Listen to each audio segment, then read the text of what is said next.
And we are, looks like the broadcast was deleted. We're definitely live. It looks like this broadcast was deleted on Facebook. Try to create a new broadcast. Oh, great. Or just remove. Are we live, Mike, or not live? He can't respond to you, remember? Mike, you're back. Damn it. Are we live or are we not live? We are definitely live on YouTube. Okay. Let me check Facebook. No, Facebook we're not. There's an exclamation point that says we're not. Jesus. It looks like this broadcast was deleted on Facebook. Oh, what? Zuckerberg fucked us? As always. Well, there's people on YouTube that are saying they can see us. All Yeah. right. So what do we do here? Do we make a new one?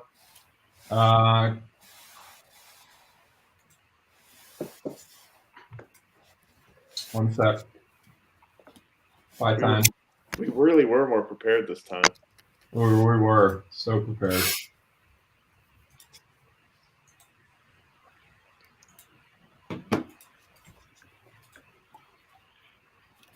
Well, hey, YouTube people. Hi, YouTube. YouTube. We were just getting ready to make fun of Brian because he was off in the weeds there for a moment and made it back just in the nick of time. Literally off in the weeds. I told you. Getting some tweed going. No, he's doing pot again. Man, By the way, you're live. I did some pot recently. Oh, we're on You did some Facebook? pot recently? Yeah. All right. Yeah. Facebook people, please comment so that we know you see us. Okay. Cool. It's all working. It's all live. This is going a lot smoother than you and Wendy's fucking trip down. Oh, you didn't like that?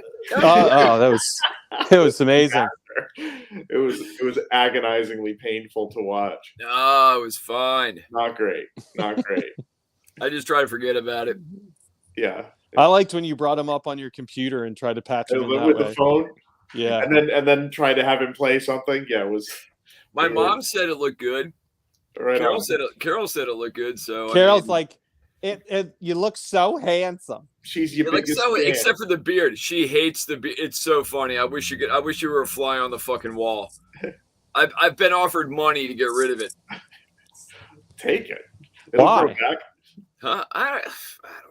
That's a You payday. look like a Hasidic Jew. It's sexy. It's not bad. No. I got Not the at all. nose. I can do the talk. I mean, I'm grew up making with a lot of deals. Jews. I grew up with a lot of Jews. Good people. I had a the Jewish Jews. babysitter growing up. Yeah, Every morning we would have bagels, cream cheese, and lox. Oh, like literally, you would do that. Yeah. I never had the locks. Was she older or younger? Well, her mom was probably in her 40s, but her daughter I went to school with. Oh, okay. I'm actually, yeah. But yeah, she would have bagels, cream cheese, lox, and V8. That was breakfast. dude, V8's delicious, man. I love V8 that with crap. Tabasco is the jam. I used to like it with vodka, but I liked anything. I liked ham with vodka. I liked mayo with vodka. You weren't picky about the I like mixture with vodka. No, I remember the- Wendy. Remember that one time I spent the night at your house and I was crashed out on the couch and I think I was looking for my keys or something, so I lifted up the couch and there were like 17 Smirnoff bottles under there, empty. yeah, Bottles it's funny. rolling around everywhere. No, it's funny because that story is a story that I've heard from people throughout the years about other people. They'd be like, we went to their apartment to help them move and open up the closet, and there was just bottles of liquor stashed all over the apartment. And I'm young and an alcoholic at the same time, but not 15 years down the road when everything went to shit. Right. But it was like, I'm just like, wow. So I always remembered those stories. And then when you said that, it made me think. I was like, now that's me. Like, Oh, I'm it was part of definitely you. Yeah. Dude, remember the top bunk in the RV with the fucking. Oh my God, you could It have was done like a science mixture experiments up there. It was a mixture of like scotch, piss, and vodka. It was just like an even mixture of like vodka bottles and urine bottles just rolling around at the top bunk. I can't believe Wendy and I shared a bunk, two bloated fucking booze hounds, and God, the stuff that went on up there, holy crap. Dude, so I think it's best I don't remember most of it. Dude, so the RV. So let's talk about it. Ollie had remember the bunk that he had. My mom's probably watching this. What's that? Ollie would either shit or piss the bunk daily. Oh, he would pee the bunk. He'd like shit himself. It's like just like so drunk that he just was peeing the bed every day. Like the cushions from his bed would be leaned against the side of the RV to dry out. The time that we crossed the border into Canada, and I was and like, he comes out to. I was like, we're going to jail. That's it. He comes out to talk to security he's completely nude with a towel on, wrapped around him like a woman, falling over with a towel on. I think he had flip flops on. So the falling over, so drunk, and the guy is just like, and it was at like one of these like small stops, not like a big one at a bridge. You know, it was like a little country entrance. Yeah, it was like a little security like shed and yeah. And it's like if that would have been at like the entrance at Buffalo or Detroit, we all would have been in jail. Well, dude, so that trip through the border, just how much we didn't have our shit together. The van or the van, the RV had a temporary tag that had been expired for like 6 months. But we lost it, and didn't we lose it and write on a piece of cardboard? On a piece of cardboard, like yes, we wrote on a piece of cardboard the number. Sorry, lost it. And wrote the number. That was it. It was being pulled by the trailer.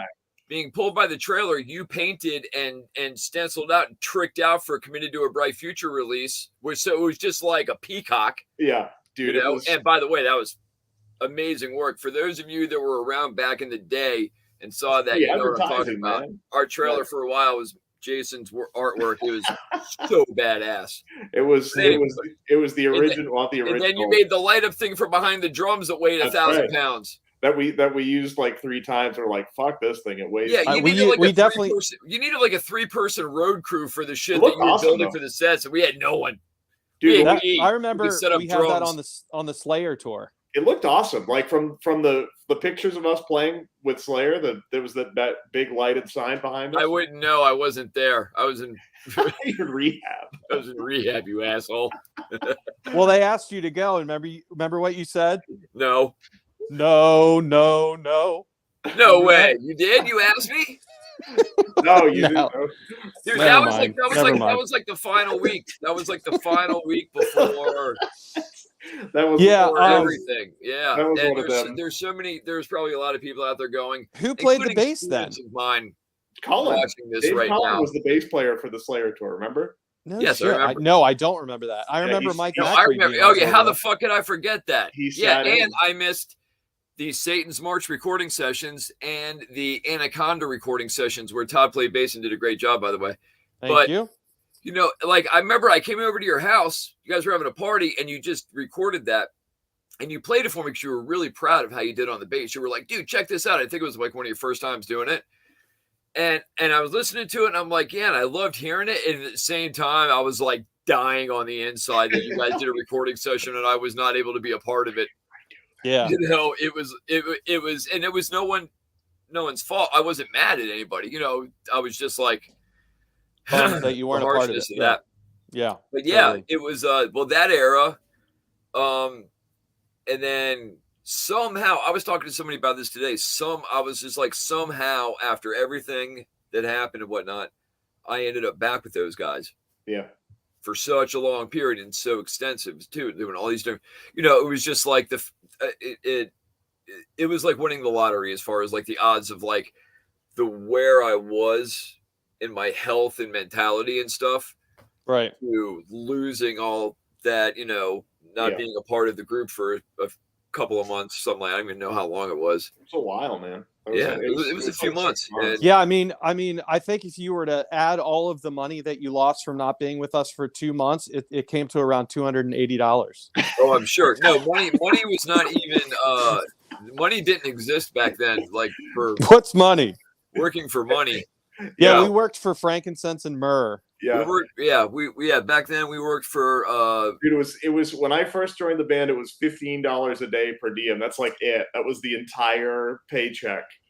So Shit, that's a lot better than some bands we toured with. Didn't Downtown Brown, like the entire band had $5 to spend a day? Like, dude, dude, look what I did. Look what I did. Look what I did. Panhandles when they showed up. Panhandled to get through the tour.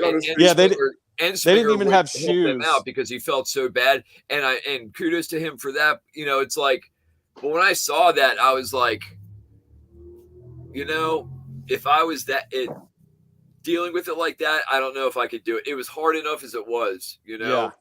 Yeah. But it's hard enough when you're making $15 a piece. Bus, you know. Yeah. It's the misconceptions and everything. And Jay put it out perfectly in the first DVD of like, this is the van. This is what this is where we live. Yeah, you see, this is our sanctuary. We grew up in the era of Motley Crue and Skid Row and Tesla and shit like that. And it's like you see these bands and you see this MTV life and these tour buses and these massive shows and these festivals with so many people. And then you get into a band and you hear the words tour, and then you're like, ooh, heartbroken. And then you hear the words festival and you're like, ooh, heartbroken. You know, it's like, I realized that so quick. It was like, holy shit. And it was so weird to me being in this band. And when I joined it, and I know Jason saw it too, and it was nothing to do with the band itself. Something was just, it was my favorite band in the world before I joined it. Right. Like, awesome.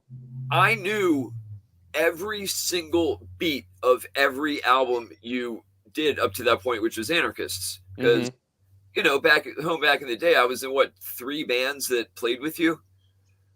You know, like at Phantasmagoria, I was in Upside Out. I was in Eddie Blue, and I was in PSI with Toast and Abasi from fucking Animals and Jose as Animals as leaders. Yeah. Was he in that? No shit. Yeah, he was the singer. Yeah, that was a lot of people don't know that the band Animal is leaders. So it's like that was Dave Lozano's project that he started with, you know, a couple guys back home. Right. Had a bass player. I was available, got in it, checked it out. They switched singers again. The lineup was just rolling and rolling and rolling. And in the end there, right before I left, was Tosin Abasi, which was this young whiz. You know, I knew about him. He was great live. I played with him on stage like 3 times. We did like 3 gigs together, I think. Nice. Maybe two. You ever see any of their stuff, Todd? You ever watch any of him?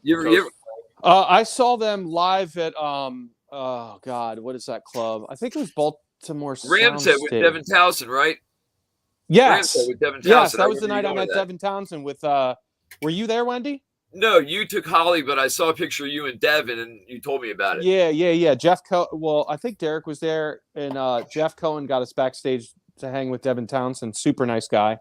Right. So that was a lot of fun. We should probably say welcome to everybody because we got about 74 people here checking things out. So welcome you all. We could see the comments. Sorry, we're taking babbling. a trip down memory lane, but anyway, I don't mean to throw a curveball on what we were talking about, but we should probably get to you know, the issues at hand. What is the issue at hand, by the way? I'm new at this whole thing, so I don't know what's going on. Business. I literally don't know what's going on here. Well, Brian, Brian, you were in a video. Brian, we have an album coming out. I know that, but I see this Oculus thing, and I'm like, Brian, I'm still asking I myself. see this Oculus thing. I'm means. confused. Yeah. I'm confused. What is that? The television? Is that small now? What are those? Binoculars? Yeah. So that's exactly right, Todd. We do have an album coming out and a new video. So we just did a video for a song called Black Omens, which comes out at 8:00. So it is 45 minutes from now, you can see the video. It's the three of us, starring Brian as Father Wendy White and Todd as a possessed little girl. It's good. It's good. All right, see you all later.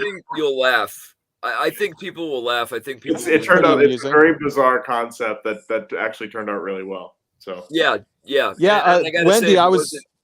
Go ahead. Go ahead. No, I was just going to say I was very impressed with your trampoline moves. Oh, thanks. Well, there's a backstory to my trampoline life, but take us down that road. But I do have a history of gymnastics, and I know you're probably going, no. Those that know me are going, yeah, right. It's weird.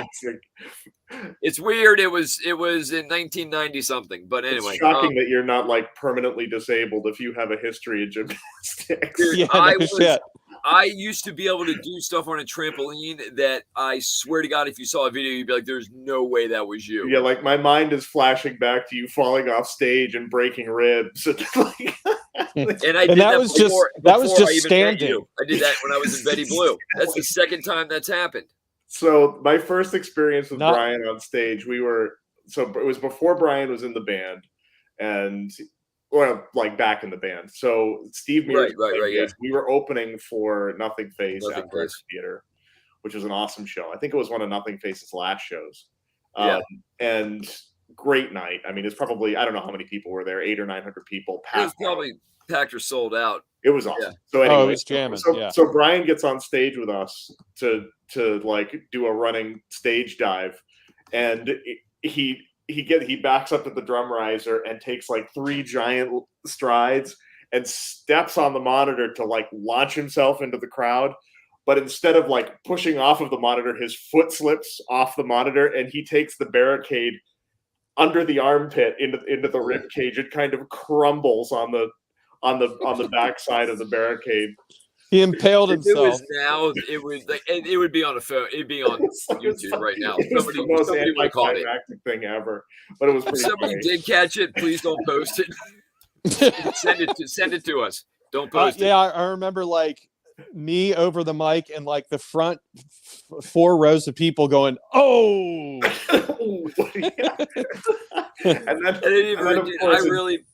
In Denver, I woke up in the back of the van parked in front of Derek's house, hurting and purple. Like, what happened? Hey, Brian, I had no idea what happened. Remember that one morning, or like it was maybe early afternoon, where we were supposed to leave for tour and we were going to meet at Derek's house, and you were all fucking whacked out on some pills and booze and shit. And Susan had called your phone, the girl you were dating at the time. And you had no idea what was going on in reality. No, the funny thing is, I remember that. I remember bits and pieces of that. Like that phone conversation going, I'm in Europe. Yeah. She's like, where are you guys now? And you go, well, I'm in Europe now. And she goes, no, you're not, you fucking idiot. I can hear her on the phone yelling at you.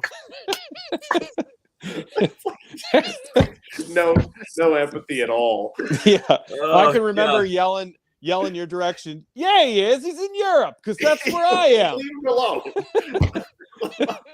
Get off his back. Shit.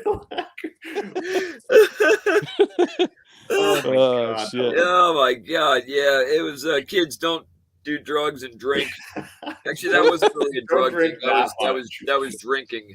That was like, that really wasn't even a drug thing. I think that was straight up drinking. Oh wow. I do. Yeah. Yeah. It could get that bad.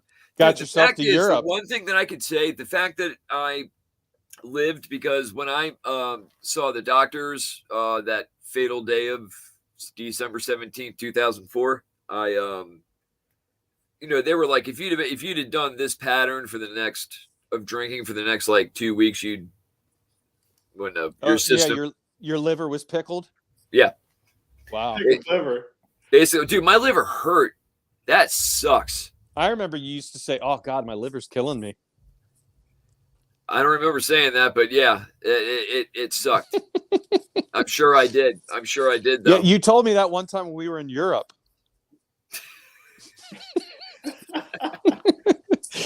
So Daniel, oh, go ahead. Can we clarify what year all of this took place? That Oh, of it's a long time ago. It was right before the 18 years pandemic. ago to my students and my it was like parents that are watching. Oh, right. Yeah. This was like 78. Exactly. This was 35 years ago. Right. We were now, kids. Much better now, though. Much better. Yeah, Brian, you've turned yourself into like there's a couple people that we deal with whose transformations have been remarkable, and you are one of them. So, well, thank you. Great job. Your transformation and Tommy Sickles' transformation are like unparalleled. Thank you. So, I want to give credit to our friend Nebo as well for doing that for himself. Yeah. He went from being, you know, sort of large and out of control, like I was, and so many of us were. And he is in great shape. He's in better shape. He was that's for goddamn sure. Reagan Youth for a while, which is kind of cool. Yeah, he was. And he but that was So he's add him to the list. But yeah, it's thank you. I appreciate that. It's hard, you know. The thing is, and if this can help somebody, addiction's addiction. You have it no matter what. If you quit your drugs or your drinking, you still have your addiction. I turned mine to our music. Yeah. And the next thing, like, you're still addicted. You're just addicted to doing cool shit. Yeah, I was more into what we did and at the studio. Do you remember a conversation you and I had? And I can't believe I remember this, but we were talking about the studio, and I was like, fuck, I hate the studio. And all I'm thinking about is I get there, and then we start a party, but then hours into the day, and by the time I might even have to do something, I'm feeling like shit and tired and like, fuck this, you know? Like, I didn't want to feel that way. And it's like, and I love the studio probably more than anything I could say out of like what we do. It's like that time in there, I cherish it. Me too. But back then, I had a conversation with you where I said, you know, you were like, I love the studio. And I was like, I hate it. Like, that sucks, you know? So I'm glad I'm not that person. Turn that around. Yeah. Because, well, you guys don't deserve that anyway. You should. If I was still like that and functioning somehow, somebody else, you guys. Yeah. I mean, the thing about the studio is it's permanent, you know, like exactly whatever you do in there lasts for as long as the band lasts. So you have to be on your A game. Yeah, so. That's why I look at it like that. You know, I won't even. I like to toke it. You know, I've had a toke every now and again, and I don't do that in the studio in general. Generally, I don't. Well, hey, let's I pulled up a question online there. Cool. So we'll just kind of go through some of these for some people. So someone just asked, what's next for Razor to Wrist? So I mean, Cult Classic comes out March 12th. So that's next. Yeah, anybody who's on here who hasn't pre-ordered, if you could do that so we could pay off our studio bill, that would be super sweet. Yeah, if you go to razortowrist.com, we got a bunch of awesome merch. This is some of my favorite merch we've ever had. I love that long sleeve monster thing. Yeah, both of those things. He's turned out good. Yeah, and we got updated lyric books, and yeah, if you haven't partaken, please partake. There's a skateboard. That's cool. Oh yeah, the skateboard looks good. So yeah, we are.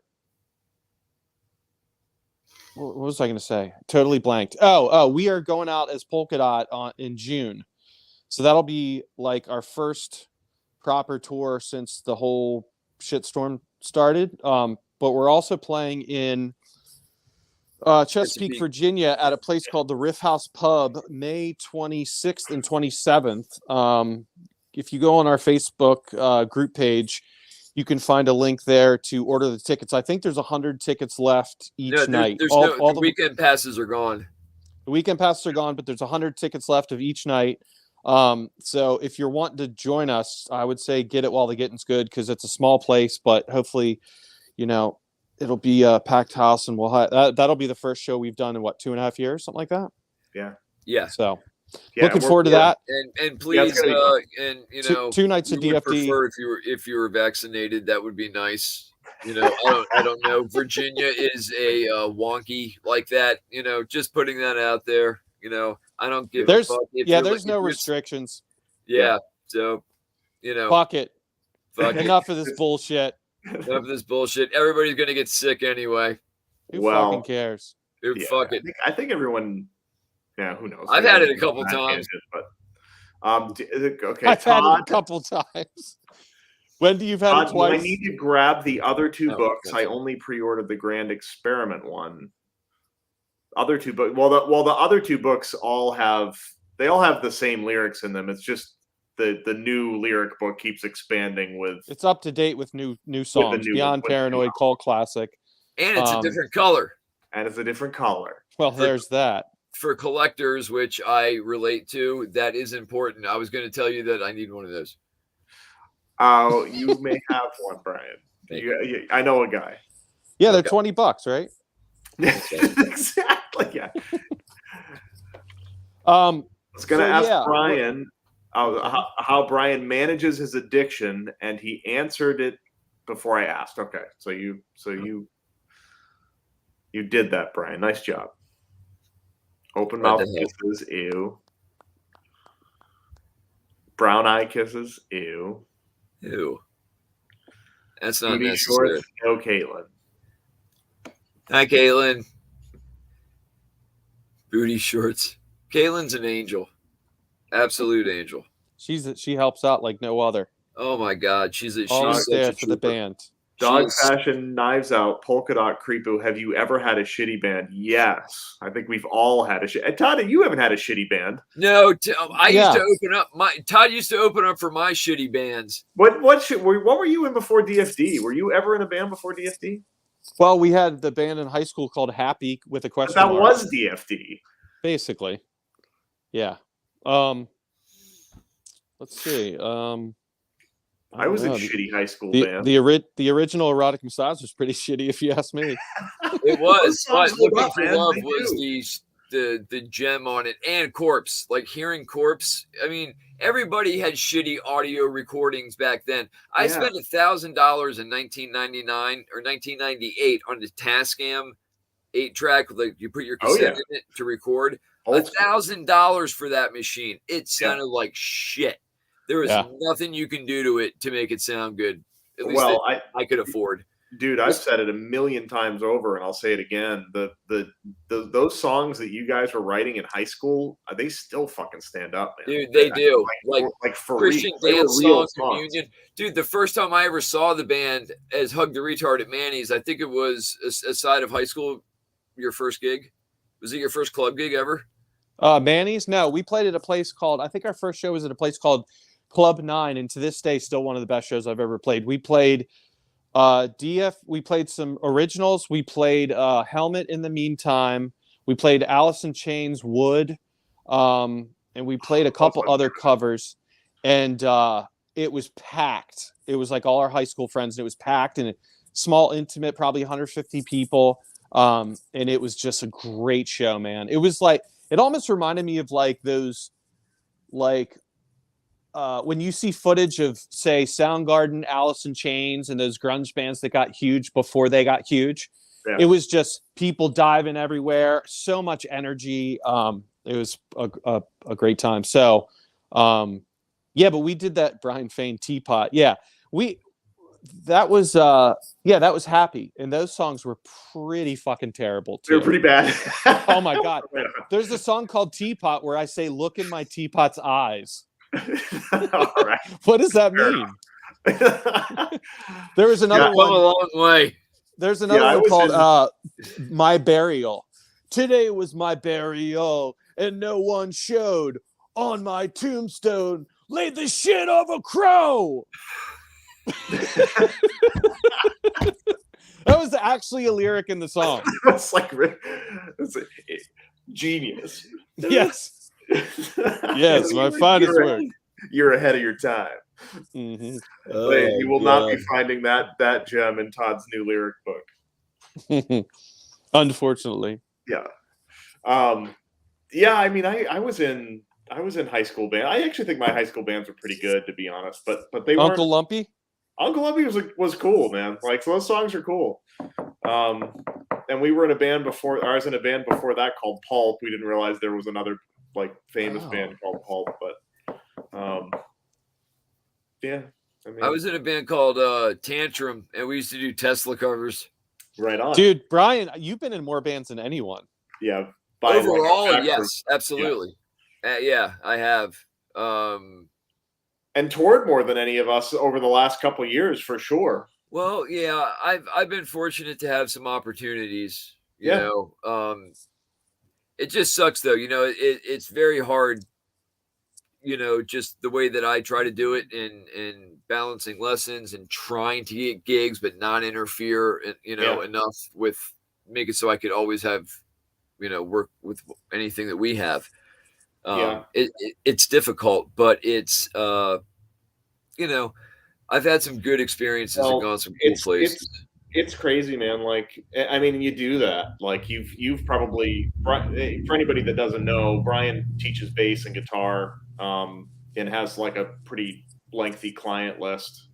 If anybody's looking for guitar or bass lessons that's watching this, hit Brian up. He'll help you out. But whenever you go on tour, you lose a whole bunch of people, and like a lot of times they never come back. So, yeah, dude. Yeah, and I get it, dude. I totally get it, because if I'm that person that's paying, or the parent of a kid that's they want to get another teacher, like, you know, $200 to $300 a month. Yeah. And if I'm gone and they stop using that instrument that they're paying all that money for, I would do it too. Can't you give them I'm going on tour for 2 weeks assignments? I do, but when the last time, what screwed me last time was it was a 3.5 week tour, which should have been okay, but then I got COVID, so I had to quarantine for, it was 2 more weeks total that I missed. I was gone for 5 weeks. In that time, I lost about 6 clients, I think. That sucks, man. I mean, and it's you're right. They don't come back, so you got to try to get new ones, and it's like it's hard to get ahead because the turnover rate can be and then people like move on anything that I have going on with, like, you know, us in the Polka Dot tour that's going to be, or the show, the DFD weekend and stuff like that. That's not a problem, you know. Right on. Dude, I managed it when I joined Polka Dot again full time. But when we would go on tour for like 6 months at a clip, I mean, that's when you really like, fuck, man, I'm flushing all of this. Remember, we did like DFD Polka Dot, DFD Polka Dot, DFD Polka Dot. Me and you at one point looked at each other. We were like loading something. We looked at each other and you go, "We're fucking idiots." I'm tired. we were just warned.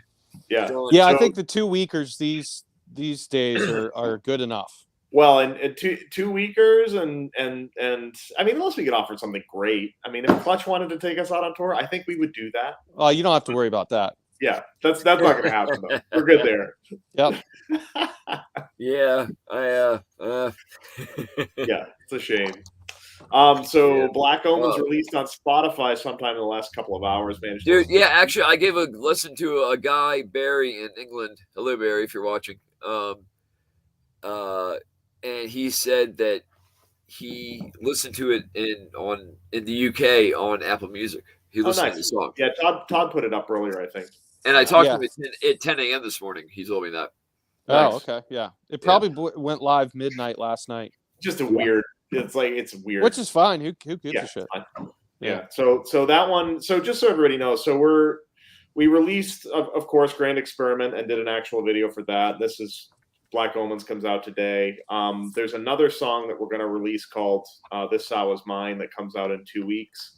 And then the final song we'll release before the record comes out is called "Momentorium," which is, it's a chunk of the record, but yeah, people get a good idea of what's going on with it. And I think that Jose at Syria, I don't know which. He was talking about it again on Liquid Metal. I think I don't know. I would think which song he's excited about. I sent him both "This Sow Is Mine" and "Black Omen," so I guess he'll play whatever he is jazzed about. We'll see. I would think it would be Omens because there's a video. He doesn't. Well, know and it's the also video. liquid metal appropriate. I mean, it's a heavy song, you know. True. Well, but this Whatever sounds they want nice to do, heavy fuck too, it. though. Whatever they want to do. Yeah, I hear this That Was Mine being like an Octane kind of vibe because it's a little bit more catchy and less heavy. I mean, it still has heavy elements to it, but who fucking knows? If Jose, whatever channel he decides to play any of these songs on, Amen. go for it. Thank you. Well, and it's like, you know, we don't get a whole lot of play anywhere, so having him kind of back us up this time has been really nice. So fuck yeah, that dude is a gem. Yep, 100%. So, can we have a DFDVD3? Yes, you can have a DFDVD3, and it's gonna. Todd and I were just talking about this yesterday, actually. So we're gonna do, and the plans are not final yet. With this, we'd like to do something with the live streams that we've done because those are recorded really well, and and have a choice for people between a DVD and a Blu-ray. We have plans for that, so that'll be hopefully before the end of the year. What else do we have here? But no fucking booty shorts. I don't know how these comments work, Mike. They're it's hard to tell what the hell is going on. I'm seeing comments on the right-hand side. On the right? Todd, we got lyrics you were embarrassed by. What lyrics are you most proud of? Oh, geez. I don't know. I like most of them. It's kind of hard to pick. It's like, what's your favorite song that you've written? I have no idea, but I think we've been killing it for a couple decades, so. Doing all right. Yeah, we do. The fucking kid's doing all right. You know what I'm saying? Well, I'll blow some smoke up your butt here. So whenever we put one of these lyric books together, like I do that shit. So I put it, the first couple I did, I just compiled all the lyrics, and I just did it again in a different program this time. And like reading down through, that's because you have to read down through them and like edit and make sure like all the punctuation is right.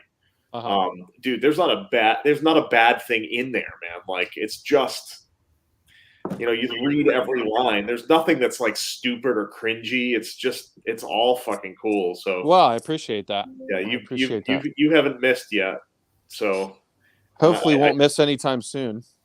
Yeah. So no, I mean, well, I appreciate it. Thanks for saying that. There's a lot that, it's pretty remarkable. What was the total for the songs in the lyric book? Was it like 220 or something? No, it's like 200 and I think there were 211 pages or something like that. But a couple of them are like, it's like the song list. There's like 208 songs or something. But dude, 208 songs. Yeah, like that's a lot of jammy jams. It's a lot. Well, that's not including. Is the Altar Boy stuff in there? Nope. So that's So we're talking 220. Yeah, it's a lot of tunes, man. Yeah, a lot of tunes. Yeah. Well, and different versions of different things are not in there. So there is some stuff. I think it's all there now. Thinking back, like I even put in "Die Humble Death" from the Trepidejos record. Oh, okay. This time, yeah, I think it's all there. So. That's a great record too, man. I'm fucking I listened to that again the other day. Super cool. Like if anybody out there hasn't heard that record, it's really fun. It's it's just acoustic versions of just Razor to Wrist songs. Yeah, they can go to razortowrist.com and click on it, digital download and all that shit. So we got the video that's going to premiere in about 21 minutes. Yep. So we've got the pre-order that's live right now on razortowrist.com for the new Dogfish Fashion Disco album called Classic. Please partake in that. We've got about 100 tickets left each night in Chesapeake, Virginia for a DFD weekend at the Riff House Pub. We have a June tour that's going to be announced with Polka Dot from Brooklyn to Denver. And then we have the Looney Bin in Bradley, Illinois that we're going to do in late August for another DFD weekend. Then in September, we're going to go out and try to play from Texas to California and up the West Coast. And then we're going to have Razor Wrist Day. Hopefully do that Virology and Live at St. Luke's DVD or Blu-ray, whichever one you order. And then hopefully we can do another DFD weekend if Tim is available, still waiting on his availability, maybe sometime in early November. So that's pretty much what we got going on for this year. And then we're anticipating putting out a new Polka Dot Cadaver album in 2023. Most likely, Jay, I would say maybe like late winter, early spring, so we can go out on the road again to support it. So come up with some shit. Yeah. Oh, I'm not worried about that. So there's that. Razor to Wrist wise, we're actually going to do another Celebrity Sex Scandal record this year as well. That's going to come out in May. So I'm anticipating that'll go live for order sometime in April. And I don't have any real details with that yet as well. My other band, In the Blind, that I've been working on for fucking half of my life at this point, will be done at some point this year. So that'll be available as well at some point. We'll see when. And that stuff is killer, by the way. It's gonna be fans of the family are gonna love it. They'll dig it. It's so good. Any El Creepy. So I wanted to do an El Creepo record this year, but it's not going to work out. El Creepo is something I was hoping. I look forward to when it comes around again. It'll make its way around. Me too. I had a couple tunes that I played for Todd that I thought were decent. Yeah, I sat down last night to 78 of my things that I've been working on. Oh, nice. It was like number 1 of 78, and I just fell asleep listening to it. It was all just guitar riffs. It was kind of soothing, actually. So that's a Razor to Wrist release number 23. It's Brian's I think this is album 21 for me and close for Jay. How many? How many have I done with you? I'm not sure. Yeah, a lot. Yeah, so, I mean, if you include the re-records, I mean, and I take little ownership for the re-records, except for I think the Erotic Massage one. It kind of put a decent stamp on that. Everybody came to that shit with like a lot of that stuff was not the same. Even like the Committed stuff and Anarchists, like the bass was my bass, not the bass that was there before. Totally true. Ryan, I'll give you this, man. Like of all the things that were changed on Anarchists and Committed, the bass changed the most. 100%. It probably did. And it sounds great, Wendy. Most of it was Steve Wright. So for good or for bad, it was. There's certain parts I was like, "Are you sure?" And he's like, "Try it." Yeah. And, that sounds so good. I'm like, okay, and we'll give you, Yeah. Like some of the stuff. I mean,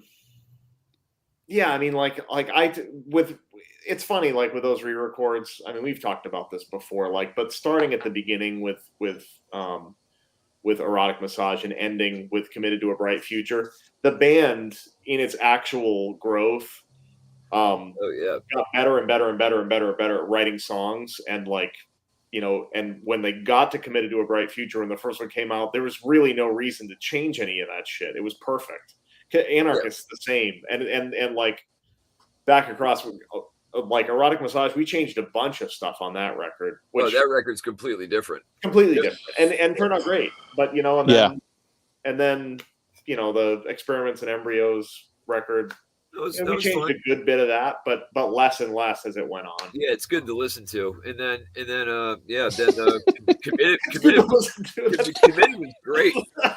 Yeah, those first couple of albums, they're fucking good to listen to. That's you know what I'm saying? Then there are songs you listen. Yeah, but no, the fun thing about Committed is I think it's the best sounding record of all the remakes. I think it's the best. Sounds good. No, man. Erotic Massage sounds pretty. I think too. All right, I'll give you that. But Committed sounds good. And it does. It's like it all sounds good.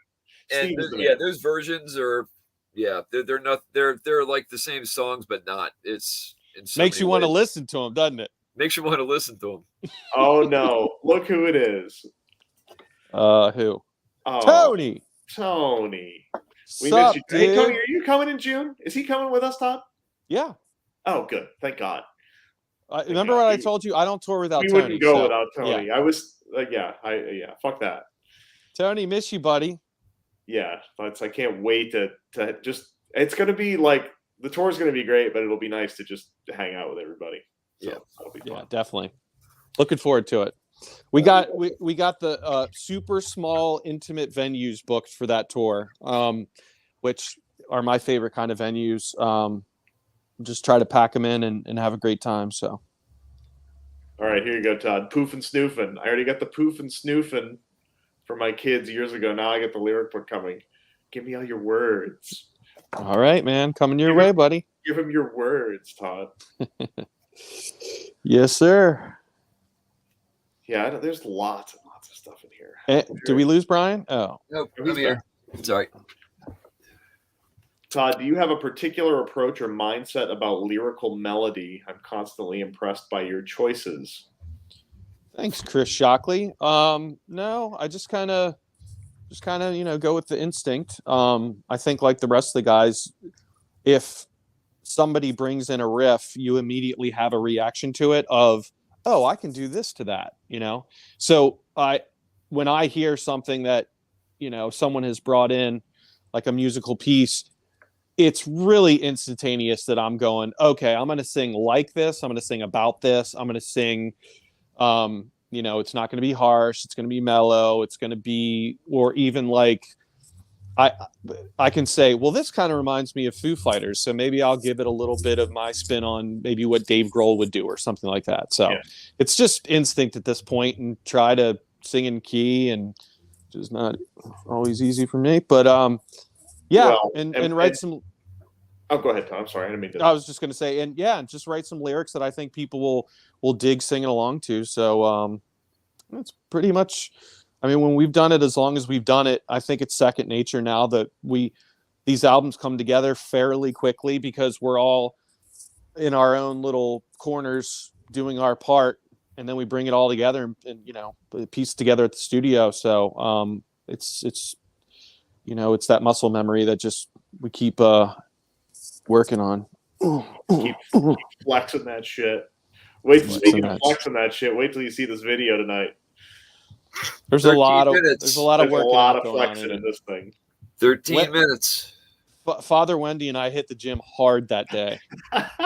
This video is ridiculous and awesome. It actually turned out really. It's got actually the first like reoccurring character as well.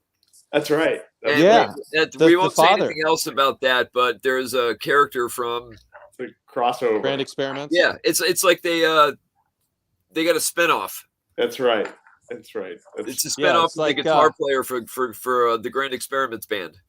That works.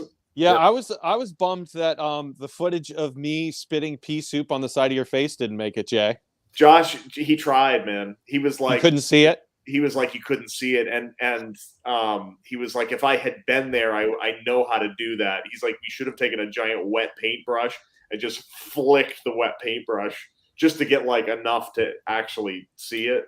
Yeah, he just didn't show up. So yeah, maybe next time we should have him sit in on the filming so he can maybe because if he's editing it, he knows what he needs from the footage as well. But no, I thought it was cool, like the herky jerky head moments and like he did a great job. He is amazing.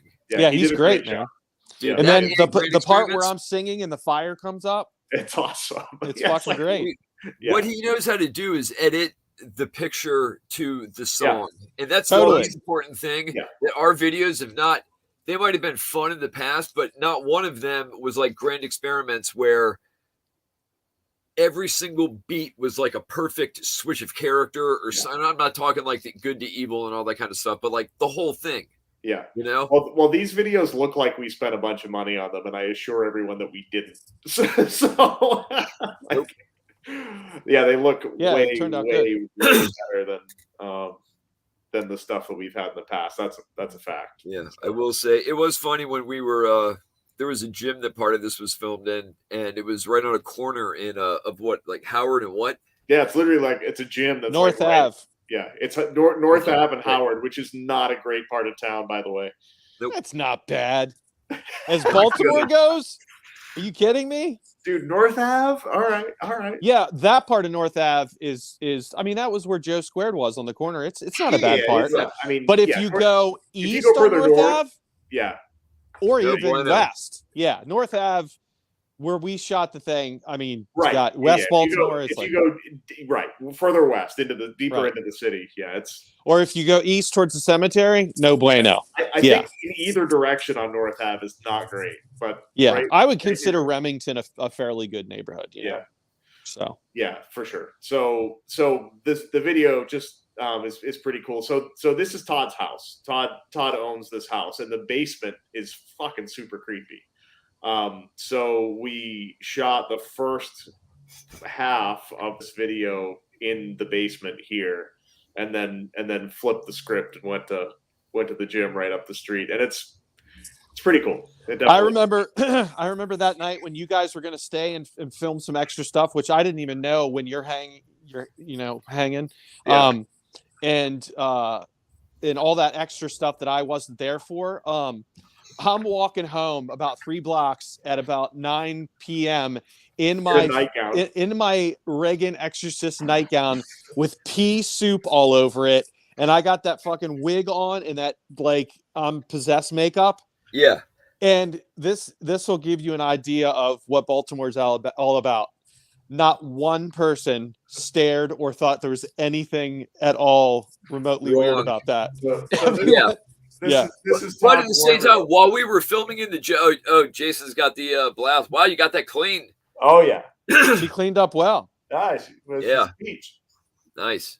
But no, while we were filming it, like people were walking by and Like, and what looking at the- us and going like, "What the?" Like fuck because is the going on there?" entire end of the gym is glass. Yeah, So like like, the whole everybody yeah. was like, "What the fuck?" Well, the I whole- remember the whole corner. Jay scolded me when I was showing balls and ass. Dude, And you did anyway. Out of here. Fuck yeah, I did. I like to potty. Yeah. By the way, there's some kiwi shown in this here video. There's definitely some fuzzy peaches in this motherfucker. Yep. So yeah, like flashback. So we were on tour. What fucking band was it? It must have been a polka dot tour. And we were staying, I forget whose house we were staying at, but it was like Ron from Rotten Records friends with these people. And Oh my God. I was sleeping. We played the Warp Tour that day in Ohio. Do you know what story this is? Oh yeah. Okay, so I was sleeping downstairs on the floor. Me and Ensminger shared the kid's bed upstairs. Like Okay. I bet you did. yeah, the kid wasn't there. We shared like a twin bed for a kid. So No, the kid wasn't there. so I'm asleep on the floor downstairs, and like Todd, hammered drunk, comes down, and there's a box of dog toys that I was kind of sleeping beside, and I think that he thought it was a litter box, and he I started. thought I was in the bathroom, dude. Okay, so whatever it was. So I'm asleep, and I'm right beside this litter box, and I'm like, what is this mist? Like, I feel misty. Like, why am I wet? And I look up, and Todd is peeing over me into this Dog toy box. of toys and like spraying everywhere. Oh my god. And you woke up and go, dude, what Dude, the fuck are stop. you doing? And I'm like, shut up, I'm peeing. And he's like, you're not in the bathroom. And I'm like, Oh, shut the fuck up. I don't even remember what I said, but it was then- literally like that. I was like, so I finished peeing, and the dog toys are all soggy, and there's like little stuffed animals in there and shit. And fucking, I wake up the next morning, and I don't know how I realized it, but you were like, you looked at me and you go, "Do you remember last night?" And I go, "A little bit." And you go, "You fucking full bladder peed right in that dog toy box right there." And I'm like, "Oh my god, let's get the fuck out of here." leaking Yeah, out I the did that in floor. someone's house in the hallway one time. Siegel comes out and goes, "What are you doing? Seagull. What are you doing?" I'm like, "I'm peeing." I'm just standing there holding the walls, and I was like, Oh my Jay. god. Jay, you remember that time we played in Daytona? And backstage, before we went on, I Oh, yeah. peed in that flower pot in the It kitchen. leaked out onto the floor. And it leaked out all over the Enslinger's place. First time, I think, seeing me with the band. Yeah, and it was Ollie and Steve Mears. And so the pee leaks out onto the kitchen floor. And I don't know how this giant bouncer put 2 and 2 together, but I guess he figured out it was me that did it. And at that point, we were on stage once he found out, and he came on stage. And I don't know why, but he didn't attack me. He attacked Jason. I was like he swung at me, and I ducked it. Everything stopped, and dude, Mears had his bass by the neck and was ready to clean somebody's clock. Yeah. So there's footage of that online, actually. There's footage of that attack. It was a fucking melee for a minute. Yeah. And then we got kicked out, and it was crazy. Yeah, that was a mess.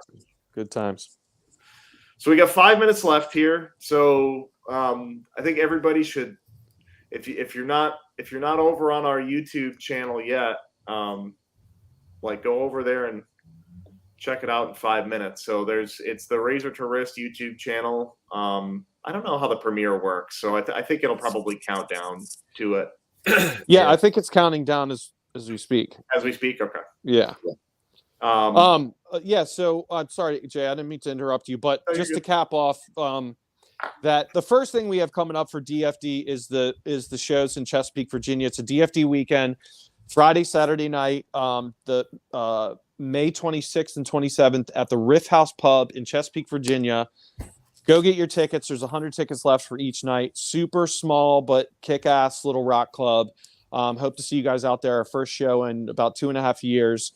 2 different sets. So Friday night set will be completely different from Saturday. We got Beneath a Hollow that are going to open both nights, plus a couple of locals.